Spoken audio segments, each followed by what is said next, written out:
মধ্যমগ্রামে new open হয়েছে বং pizza. এখানে আমরা গেছিলাম 3 বন্ধু মিলে। সেখানে গিয়ে কি কি খাবার ট্রাই করলাম সেগুলো তোমাদের দেখাবো আজকে।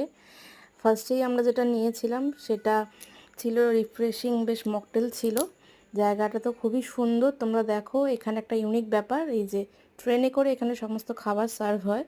এটা তোমাদেরকে পরে ভিডিওতে তোমরা দেখতেই পাবে। বেশ ব্যাপারটা ইউনিক। পুরো রেস্টুরেন্টের ভেতরটাই খুব সুন্দরভাবে সাজানো, খুব ভালো লাগছিল। এখানে খাবার দাবারে অনেক রকম অপশান ছিল, সেখান থেকে আমরা যে খাবারগুলো ট্রাই করেছিলাম। ফার্স্টে এই যে মেনু কার্ডে তোমাদের জন্য কিছুটা ক্লিপ নিয়েছিলাম। দেখো এখানে অনেক রকম ভ্যারাইটি আছে খাবারে, আর দামও সত্যি খুব মানে একদম ঠিকঠাক। মানে ভালো, খাবারের টেস্টও যেমন ভালো ছিল, দামটাও একদম ঠিকঠাক ছিল, আর খাবারের কোয়ান্টিটিও ভালো ছিল।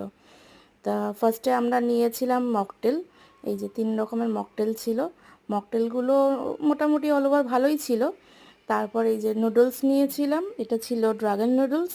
তার সাথে ছিল চিলি গার্লিক পেপার চিকেন। তা খাবারটা বেশ ভালোই লেগেছে আমাদের, আমরা সবাই মিলে বেশ এনজয় করেছি ওখানে। তারপরে নিয়েছিলাম পাস্তা। পাস্তাটার টেস্ট সবথেকে বেশি ভালো লেগেছে, এটা ছিল তন্দুরি পাস্তা।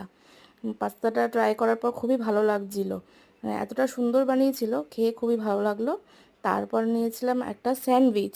স্যান্ডউইচটা যে মানে এতটাই মানে ভেতরে চিজ দেওয়া ছিল, খুবই ভালো লাগছিলো। Peri peri